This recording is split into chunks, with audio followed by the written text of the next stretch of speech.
Hi everyone, welcome to RIWA READS. Today I'm introducing our second edition of the series of audiobooks, Think and Grow Rich, written by Napoleon Hill. For the past 8 decades or so, this book has been one of the most influential books ever, something that has been sought after by millions of readers all across the globe.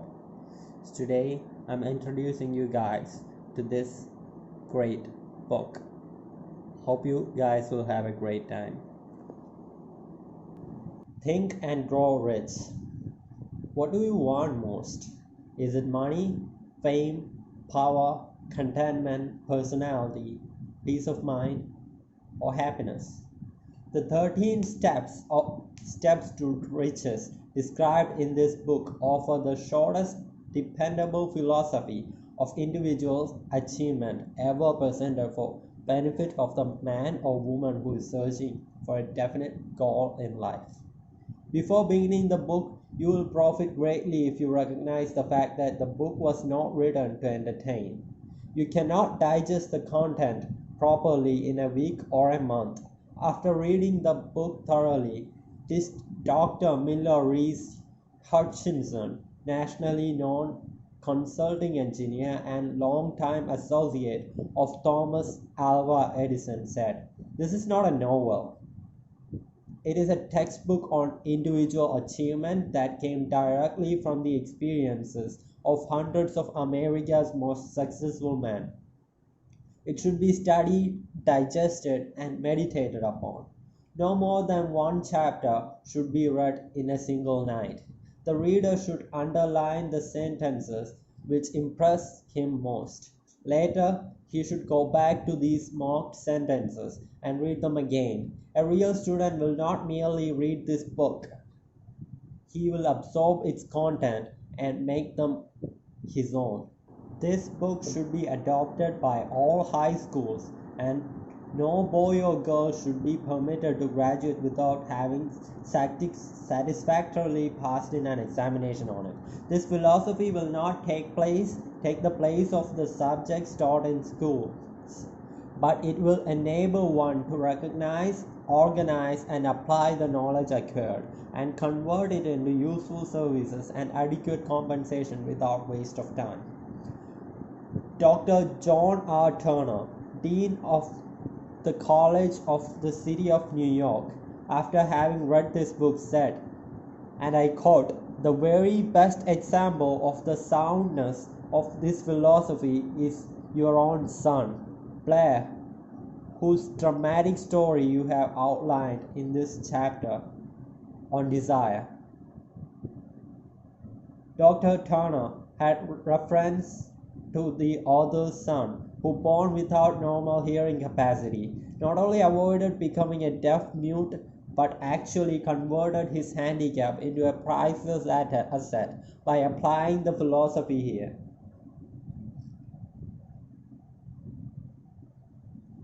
After reading the story, you will realize that you are about to come into possession of a philosophy which can be transmuted into material wealth and serve as readily to bring you peace of mind, understanding, spiritual harmony, and in some instances, as in the case of the author's son, it can help you master physical affliction.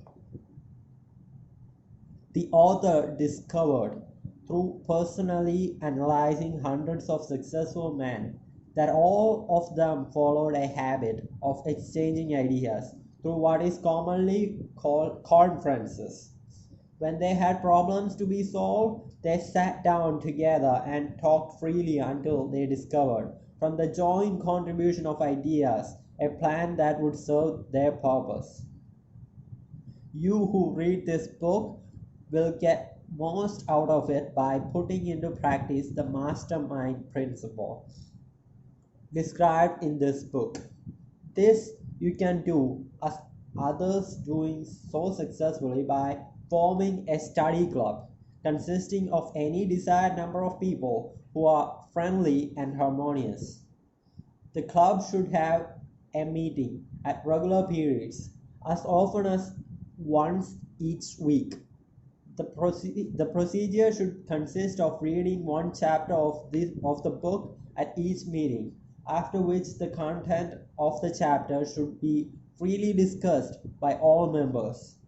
Each member should make notes, putting down all ideas of his own, each inspired by the discussion. Each member should carefully read and analyze each chapter several days prior to its open reading and joint discussion in the club. The reading at the club should be done by someone who reads well and understands how to put color and feelings into the lines.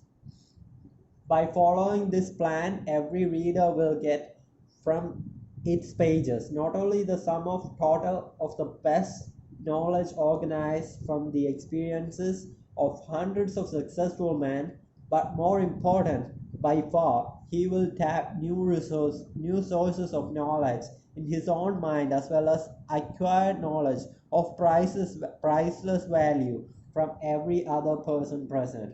If you follow this plan persistently, you will be almost certain to uncover and appropriate the secret formula by which Andrew Carnegie acquired his huge fortune, as referred to in this author's introduction. Introduction: the man who thought his way into a partnership with Thomas Alva Edison.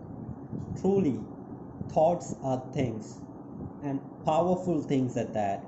When they are mixed with definiteness of purpose, persistence, and a burning desire for their translation into riches or other material objects. A little more than 30 years ago, Edwin C. Burns discovered how true it is that men really do think and grow rich. His discovery did not come about at one sitting.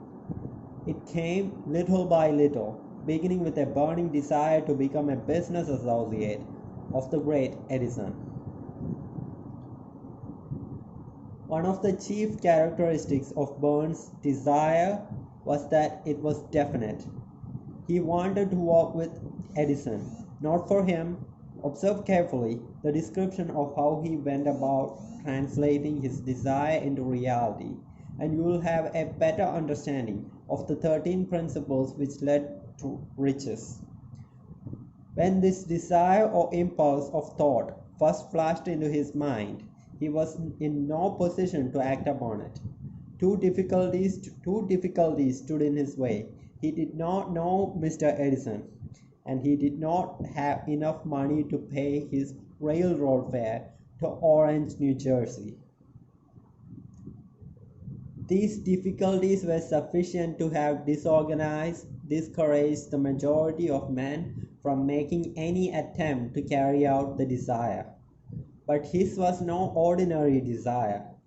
He was so determined to find a way to carry out his desire that he finally decided to travel by blind baggage rather than defeated. To the uninitiated, this means that he went to East Orange on a freight train.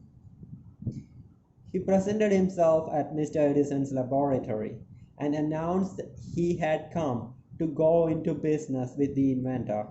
In speaking of the first meeting between Burns and Edison, years later, Mr. Edison said, "He stood there before me, looking like an ordinary tramp, but there was something in the expression of his face which conveyed the impression that he was determined to get what he had come after.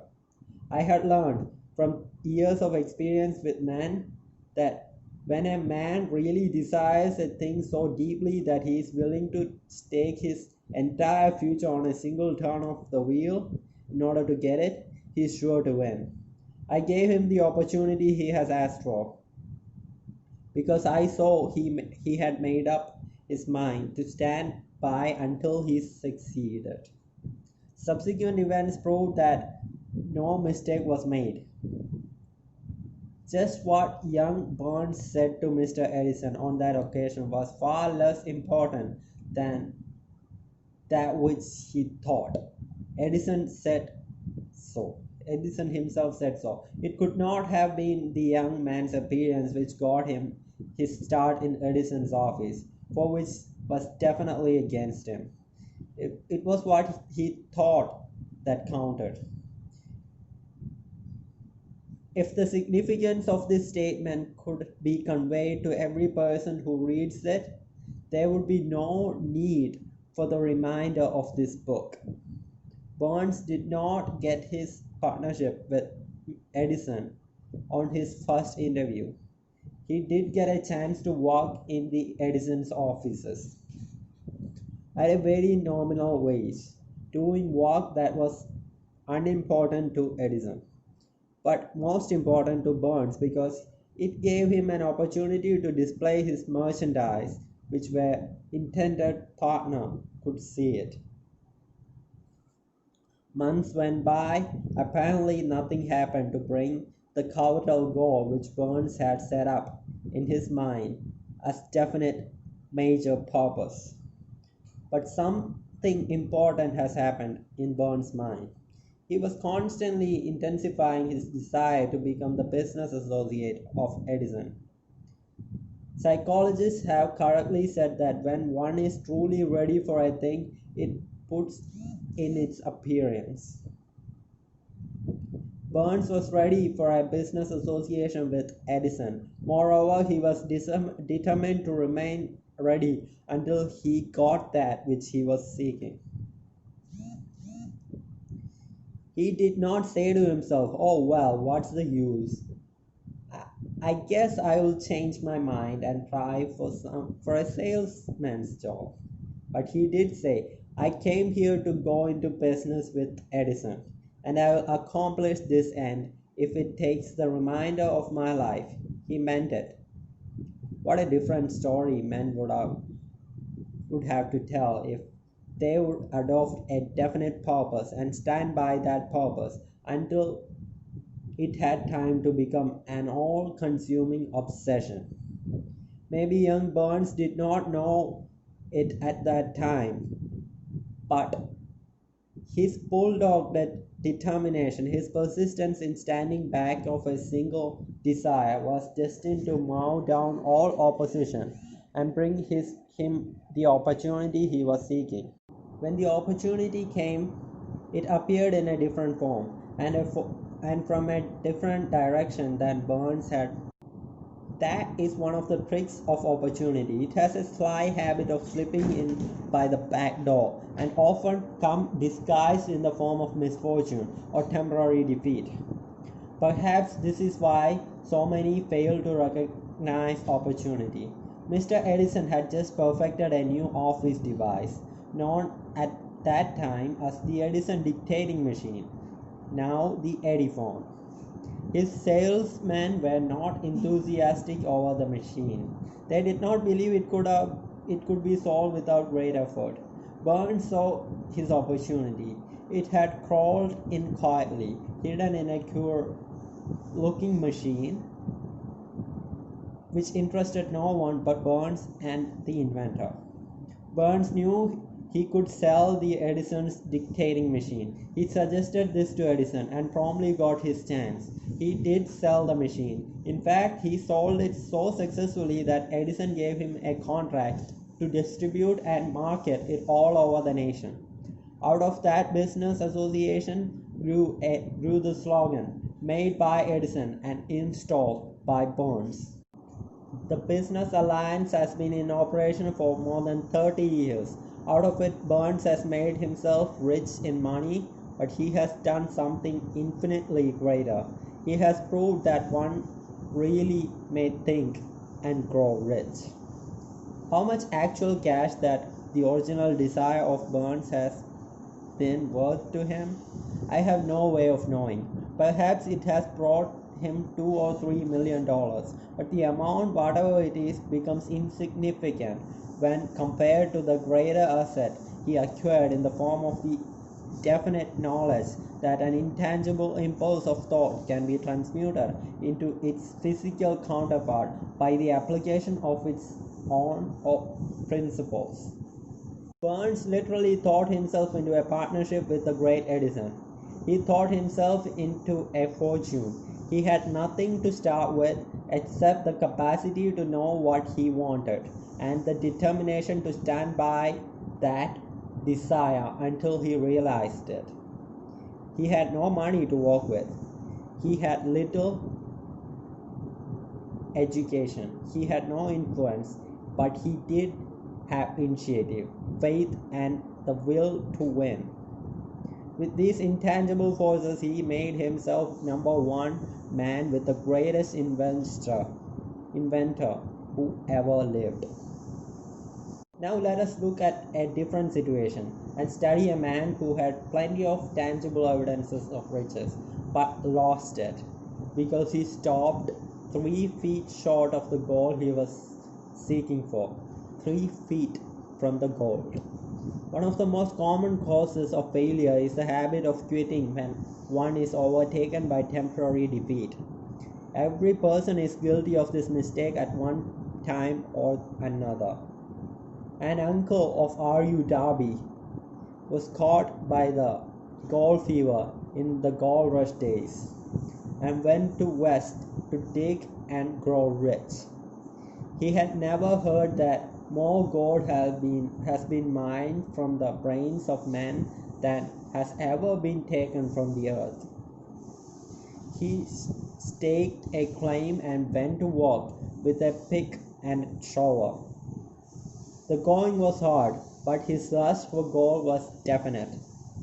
After weeks of labor, he was rewarded by the discovery of a shining ore. He needed machinery to bring the ore to the surface. Quietly he covered up the mine, retraced the footsteps to his home in Williamsburg, Maryland, told his relatives and the few neighbors of the strike. They got together money for the needed machinery. Had it shipped, the uncle and Darby went back to work in the mine. The first car of ore was mined and shipped to a smelter.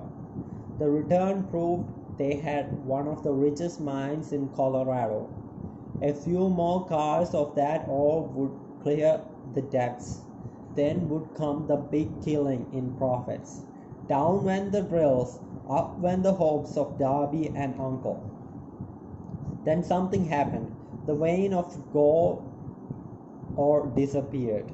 They had come to the end of the rainbow, and the port of the gold was no longer there. They drilled on, desperately trying to pick up the vein again, all to no avail. Finally, they decided to quit. They sold the machinery to a junk man for a few $100s and took the train back home. Some junk men are dumb, but not this one.